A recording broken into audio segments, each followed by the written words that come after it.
ಸುಮ್ಮನೆ ನೋಡ್ರಿ ಅವನಿಗೆ ಏನು ಗೊತ್ತೈತಿ ಈ ಜಗತ್ತಿನಾಗ, ಏನು ಗೊತ್ತೈತಂತ ಅವ್ರಿಗೆ ಜ್ಞಾನಿ ಅಂತ ಅನ್ಸ್ಕೊಳಕತ್ತಾನ. ಅಷ್ಟಕ್ಕೆ ಅವನ ಜ್ಞಾನಿ ಏನು?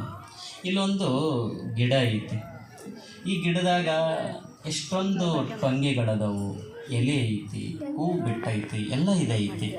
ಅದು ಹೂ ಹೆಂಗೆ ಅರಳುತ್ತೆ ಅನ್ನೋದು ಗೊತ್ತೈತಾ ನಮಗೆ? ಅದು ಹೆಂಗೆ ಚಿಗುರುತ್ತೆ ಅನ್ನೋದು ಗೊತ್ತೈತಾ? ಬೇರು ಹೆಂಗೆ ನೀರನ್ನು ಹೀರ್ತೈತೆ ಅನ್ನೋದು ಗೊತ್ತೈತಾ ನಿಮಗೆ?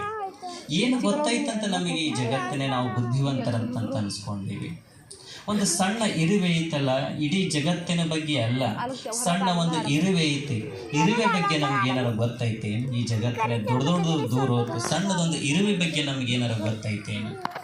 ಸಣ್ಣದೊಂದು ಇರುವೆ ಇರ್ತೈತಿ, ಅದಕ್ಕೆ ಒಂದು 8 ಕಾಲುಗಳಿರ್ತಾವೆ, ಹಿಂಗೆ ಪಟ ಪಟ ಪಟ ಪಟ ಅಂತ ನಡ್ಕೊಂತ ಹೋಗುತ್ತಲ್ಲ. ಎಷ್ಟು ಆಶ್ಚರ್ಯ ಅಲ್ಲ, ಎಷ್ಟು ಕಾರ್ಯ ತತ್ಪರತೆಯಿಂದ ಇರುವೆ ನಡ್ಕೊತೈತೆ. 8 ಪಟ್ಟು ಅದ್ರ ತೂಕ ಏನು ಇರುವೆ ಐತಲ್ಲ, ಅದ್ರ 8 ಪಟ್ಟು ಹೆಚ್ಚಿಗೆ ತೂಕವನ್ನು ಒತ್ಕೊಂಡು ಸಾಕ್ತೈತೆ ಅದು ಇರುವೆ. ಅಷ್ಟು ಶಕ್ತಿ ಉಳ್ಳತಕ್ಕಂಥದ್ದು ಇರುವೆ. ಸಣ್ಣದೊಂದು ಇರುವೆ ಬಗ್ಗೆ ನಮಗೆ ಗೊತ್ತಿಲ್ಲ, ಜ್ಞಾನ ಇಲ್ಲ. ಇರುವೆ ಬಗ್ಗೆ ದೂರ ಹೋಯ್ತು, ಸಣ್ಣ ಒಂದು ಅಣು ಇರ್ತೈತೆ, ಅಣು. ಈ ಎಲೆಕ್ಟ್ರಾನ್, ನ್ಯೂಟ್ರಾನ್, ಪ್ರೋಟಾನ್ ಅಂತ ನೀವೆಲ್ಲ ಅಧ್ಯಯನ ಮಾಡುತ್ತಿರಲ್ಲ ವಿಜ್ಞಾನದಾಗ.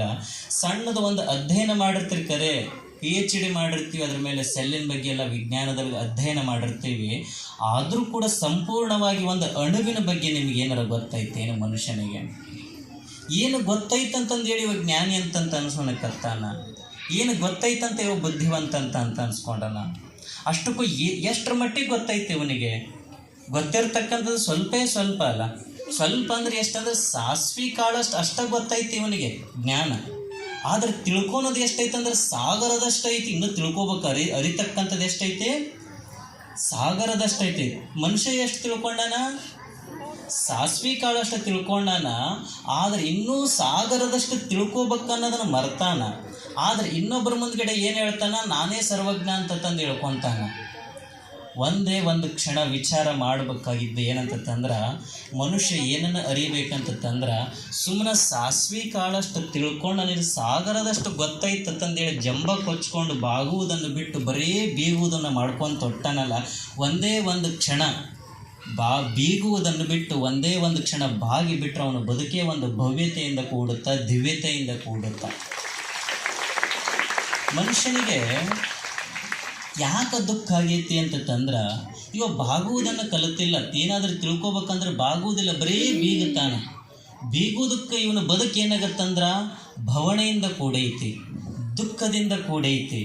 ನಿಮಗೆ ಹೇಳ್ತಾ ಇದ್ದೆ, ನಿಮಗೆ ಯಾಕೆ ಮನುಷ್ಯನಿಗೆ ಚಿಂತೆ ಆಗಕತ್ತೈತಿ, ದುಃಖ ಯಾಕೆ ಆಗಕತ್ತೈತಿ, ಯಾತನೆ ಯಾಕೆ ಆಗಕತ್ತೈತಿ ಅಂತಂದರೆ, ಸುಮ್ಮನೆ ಸಾಸ್ವಿ ಕಾಳಷ್ಟು ಅಷ್ಟ ಜ್ಞಾನ ಐತಿ.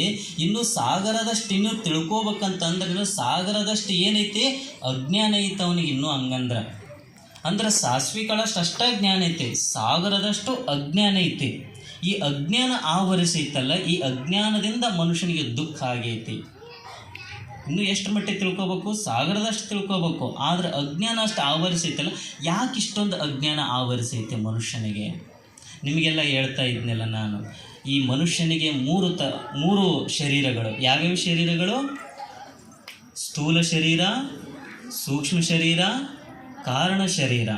ಈ ಸ್ಥೂಲ ಶರೀರ ಸರಿಯಾದ ರೀತಿಯಿಂದ ಚಲನ ವಲನ ಕ್ರಿಯಾಶೀಲವಾಗಿ ಕೆಲಸ ಮಾಡ್ಬೇಕಂದ್ರೆ ಸ್ಥೂಲ ಶರೀರ ಇರಬೇಕು.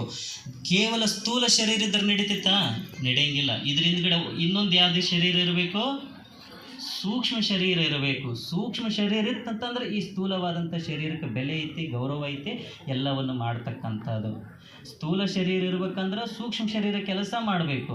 ಈ ಸ್ಥೂಲ ಮತ್ತು ಸೂಕ್ಷ್ಮ ಎರಡೂ ಕೆಲಸ ಮಾಡಬೇಕಂದ್ರೆ ಇದಕ್ಕೊಂದು ಕಾರಣವಾದಂಥದ್ದೊಂದು ಶರೀರ ಐತಿ, ಅದಕ್ಕೆ ಕಾರಣ ಶರೀರ ಅಂತ ಕರೀತಾರ. ಏನಂತ ಕರೀತಾರ? ಕಾರಣ ಶರೀರ ಅಂತ ಕರೀತಾರ. ಈ ಕಾರಣ ಶರೀರ ಹೆಂಗೆ ಕೂಡೈತೆ ಅಂತಂದ್ರೆ ಅಜ್ಞಾನದಿಂದ ಕೂಡಿರ್ತಕ್ಕಂಥದ್ದು. ಹೆಂಗೆ ಕೂಡೈತಿ? ಅಜ್ಞಾನದಿಂದ ಕೂಡೈತಿ. ಈ ಅಜ್ಞಾನದಿಂದ ಕೂಡಿರ್ತಕ್ಕಂಥ ಶರೀರ ಐತಲ್ಲ, ಈ ಅಜ್ಞಾನದಿಂದ ಕೂಡಿರ್ತಕ್ಕಂಥ ಶರೀರ ಐತಲ್ಲ, ಈ ಶರೀರ ಬಹುಮುಖ್ಯವಾಗಿರ್ತಕ್ಕಂಥದ್ದು. ಎಷ್ಟೊಂದು ಅಜ್ಞಾನ ಆವರಿಸುತ್ತಂದ್ರೆ ಮನುಷ್ಯ ಈ ವಿಷಯಾದಿ ಪ್ರಪಂಚಗಳನ್ನು ಸವಿತನಲ್ಲ, ಇದರಲ್ಲೇ ಸುಖ ಐತೆ, ಇದರಲ್ಲೇ ಆನಂದ ಐತಂತ ತನ್ಮಯ ಆಗ್ತಾನ. ಹೆಂಗಂತಂದ್ರೆ ಒಂದು ನಿಮಗೆ ಅರ್ಥವಾಗುವಾಗ ಹೇಳ್ಬೇಕಂತಂದ್ರೆ, ಇವಾಗ ಬೀದಿಯೊಳಗೆ ನಾಯಿ ಇರ್ತೈತೆ. ನಾಯಿ, ಆ ನಾಯಿ ಸುಮ್ಮನೆ ಒಂದು ಒಣ ಎಲುಬನ್ನು ತಿಂತಾ ಇರ್ತೈತೆ. ಒಣ ಎಲುಬು ತಿನ್ನುವಂಥ ಸಂದರ್ಭದಲ್ಲಿ ಬಾಯಿಗೆ ಇಟ್ಕೊಂಡು ಕಡಿತಾ ಇರ್ತೈತಿ. ಆ ಒಣ ಎಲುಬು ನಾಲಿಗೆಗೆ ಚುಚ್ಚಿ ತನ್ನ ದವಡಿಗೆ ಚುಚ್ಚಿ ರಕ್ತ ಸುರಿತಾ ಇರ್ತೈತಿ. ರಕ್ತ ಸುರಿತಕ್ಕಂಥ ಆ ಏನು ಸುರಿತಾ ಇರ್ತೈತಲ್ಲ, ಆ ನಾಯಿ ಅದನ್ನೇ ಸವಿತಾ ಇರ್ತೈತಿ, ರುಚಿಸ್ತಾ ಇರ್ತೈತಿ. ರಕ್ತ ಎಲ್ಲಿಂದ ಬರಕತ್ತೈತೆ? ಅದು ತನ್ನ ದವಡಿಯಿಂದನೇ ಬರಕತ್ತೈತಿ. ಅದು ಏನು ತಿಳ್ಕೊಂಡೈತಿ? ಎಲ್ಲಿಂದ ಬರಕತ್ತೈತಿ ತಿಳ್ಕೊಂಡೈತಿ? ಎಲುಬಿನಿಂದ ಬರ್ತೈತೆ ಅಂತ ತಿಳ್ಕೊಂಡೈತಿ. ನೋಡ್ರಿ, ಎಲುಬಿನಿಂದ ಬರ್ತೈತನ್ನೋ ಅದಕ್ಕೆ ಅಜ್ಞಾನ ಆಗೈತಿ. ತನ್ನಿಂದಲೇ ರಕ್ತ ಸುರೇಕತ್ತಂತಕ್ಕಂಥ ಜ್ಞಾನ ಇಲ್ಲ. ಅದೇ ರೀತಿ ಮನುಷ್ಯನಿಗೂ ಸಹಿತ ಯಾಕೆ ದುಃಖ ಆಗೈತಿ, ಯಾಕೆ ಚಿಂತೆ ಆಗೈತಿ ಅಂತಂದ್ರೆ, ಈ ವಿಷಯಾದಿ ಪ್ರಪಂಚಗಳಲ್ಲಿ ಸುಖ ಐತಂತ ತಿಳ್ಕೊಂಡ ತನ್ನಯ ತಾನೇ ಆನಂದ ಸ್ವರೂಪ ಅನ್ನೋದು ಗೊತ್ತಿಲ್ಲ. ಅದಕ್ಕೆ ಮನುಷ್ಯನಿಗೆ ದುಃಖ ಆಗೈತೆ. ಅದಕ್ಕೋಸ್ಕರ ಮನುಷ್ಯನಿಗೆ ತಾನೇ ಆನಂದದ ಸ್ವರೂಪ ಅಂತ ಗೊತ್ತಿಲ್ಲ, ಅವನಿಗೆ ತಾನೇ ಪ್ರೇಮದ ಸ್ವರೂಪ ಅನ್ನೋದು ಗೊತ್ತಿಲ್ಲ. ಹಾಗಾಗಿ ಮನುಷ್ಯನಿಗೆ ದುಃಖ ಆಗೈತಿ. ನಾವೆಲ್ಲ ಅಂತಿರ್ತೀವಿ ನೋಡ್ರಿ, ಮನೆಗೆ ನಾವೆಲ್ಲ ಏನಂತಿರ್ತೀವಿ?